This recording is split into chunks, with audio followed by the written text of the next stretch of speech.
Welcome to Highly Sensitive Healing. I'm Lauren LaSalle, a former therapist, a highly sensitive person, and a mentor for HSPs. For too long, I felt like there was something wrong with me. I felt everything deeply, sounds, emotions, other people's moods, and I learned pretty early on just to push through, to quiet my intuition, and to try to keep up with what everyone else was doing and what society expected of me. But the truth is, my sensitivity was never the problem. I just didn't have the language, support, or tools to understand it. This podcast was created for highly sensitive people who are tired of trying to toughen up or fix themselves and are ready to heal in a way that honors how they're wired.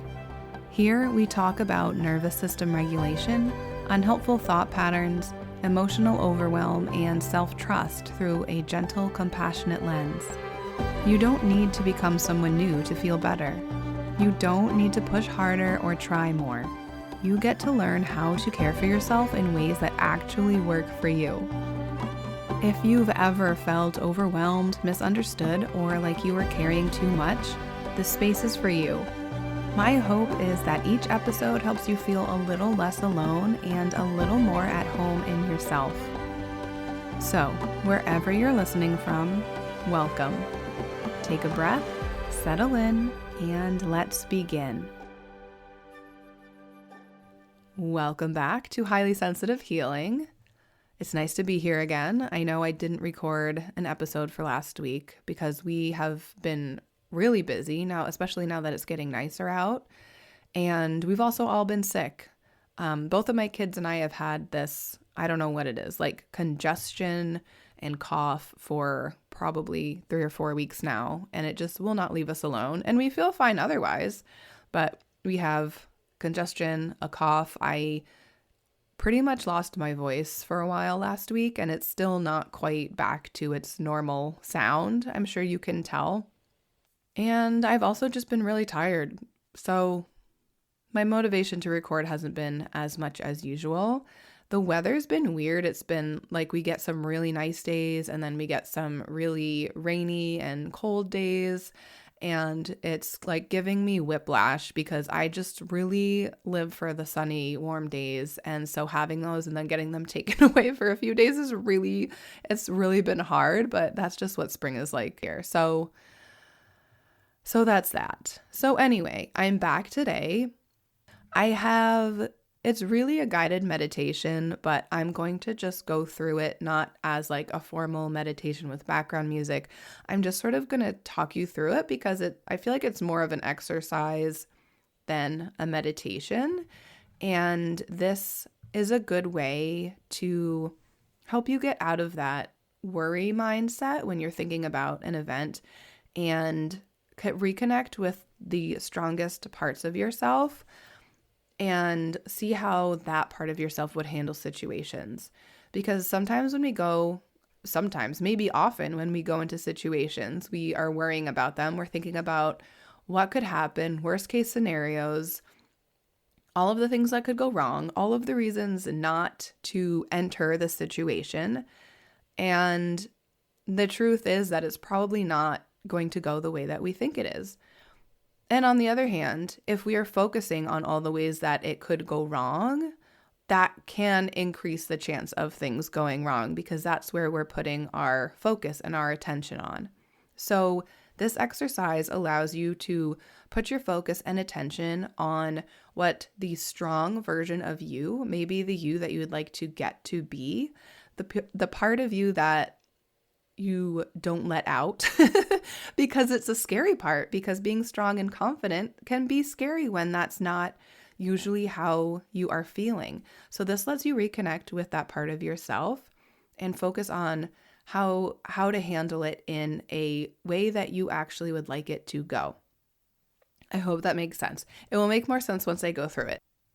So like I said, this exercise offers you a way to deeply reconnect with the strong you. And although it is not a traditional mindfulness practice, you can use it to remember who you are, especially when you forget, because sometimes that can be so easy to do, especially when we are easily influenced by those feelings of anxiety and worry. So if you would like to, you can sit in a comfortable position, close your eyes, take a few deep breaths in through your nose and out through your mouth. If you just want to listen along and not really use it as a meditation, that works as well. I'm not going to be pausing so much as I would in a meditation. So if you would like, you can pause this at certain times to give yourself more time on each part. So I want you to imagine yourself in a difficult situation. It may be something that you have coming up that is bringing some feelings of fear or anxiety, or it could be something that you went through in the recent past. Recognize any fear or aversion that is present as you bring this event to mind. So maybe you want to ask for a raise. Maybe you need to have a difficult conversation with a loved one, or maybe you have an upcoming appointment that is bringing some worry. Rather than playing out the worry story in your head, ask yourself what the strongest version of yourself would do and how they would handle it. Picture your strong self handling the situation with complete kindness, care, mindfulness, patience, and wisdom. And as you visualize the situation in your head, make special effort to notice the strength within you. Allow yourself to feel strong and confident. And when you begin doubting yourself, return back to the strong you. Reconnect with your intentions of wisdom and compassion in the face of difficulties. So this is a great exercise to do for one experience, playing it through multiple times. So your brain gets used to focusing on how you want to respond, how you want the situation to go. The version of you that you would like to be in the situation, you can prime your brain to work in that direction, to become the version of yourself that you would want to be. So if you want to focus on one situation, playing it through multiple times, that's a great way to do that. You can do this with any situation or event that you have coming up or that you have had in the recent past and you want to sort of rewrite how it went. And you want to continue to connect with the strength that you have within you. Remember when you are doing this to breathe deeply, allow your body to feel safe while you are visualizing this, and be on the lookout for any anxiety or worry that pops up. Notice it, do not judge it, and send it on its way. Reconnect to the strong version of you, to the version of you that you want to be in that situation.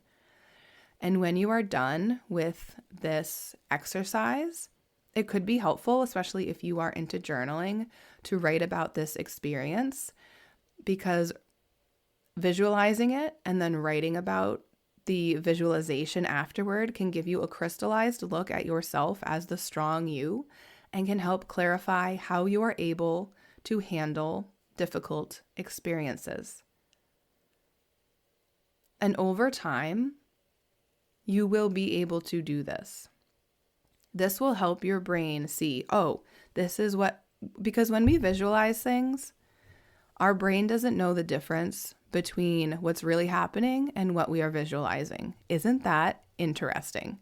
So when we are always focusing on worries and what could go wrong, that is training our brain to continue doing that. When we are focusing on how can I be the strongest version of myself, the most confident version of myself, that helps train our brain to always focus on that. And that over time will help us actually become and be that version of ourselves. So if you do this exercise, I would love to have you DM me on Instagram or send me an email, contact me, however you can do that, and let me know what this exercise was like and if it helped you, how you actually did in that situation. That would be cool. All right, so because my throat's still bothering me a little bit and I'm so tired, that is all I have for you today, but I definitely wanted to show up here and put something out into the world that can be helpful for people and supportive, because that is what I'm here for. So I hope you found so much value in this Send this episode to somebody who you think could use it, or just share this exercise with them. And I will, fingers crossed, see you next week. Thank you so much for listening to Highly Sensitive Healing.